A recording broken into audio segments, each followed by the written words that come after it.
لوی درستیز هیڅ چاته اجازه نه ورکوو چې زموږ یوه ولشت خاوره ونیسي. سلام، پوره جزئیات په سوله ټي وي چینل کې راسره وګورئ. سوله ټي وي چینل تل ستاسو په چوپړ کې. لوی درستیز وایي چې افغانستان د نورو هیوادونو په چارو کې لاسوهنه نه کوي او بل هیواد ته هم اجازه نه ورکوي چې د افغانستان پر خاوره تیری وکړي. دغه څرګندونې لوی درستیز قاري فصیح الدین د مرغومي په 5مه پکتیکا ولایت ته د خپل سفر په ترڅ کې د 203 منصور قل اردو د 2مې لیوا د معسکر د پرانیستلو پر مهال وکړي. هغه وویل دوی هڅه کوي داسې یو پیاوړی اردو رامنځته کړي چې په هیواد کې د امنیت د ټینګښت ترڅنګ له پولو جدي ساتنه وکړي او د ټولو قومونو استازولي هم وکړي.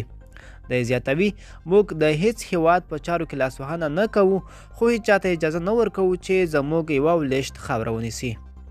دغه راز په دغه غونډه کې د پکتیکا والي مولوي عبدالباقي مختار په امنیتي ځواکونو غږ وکړ چې د خلکو امنیت ته جدي پاملرنه وکړي او هیڅ چاته اجازه ورنه کړي چې ګډوډي رامنځته کړي.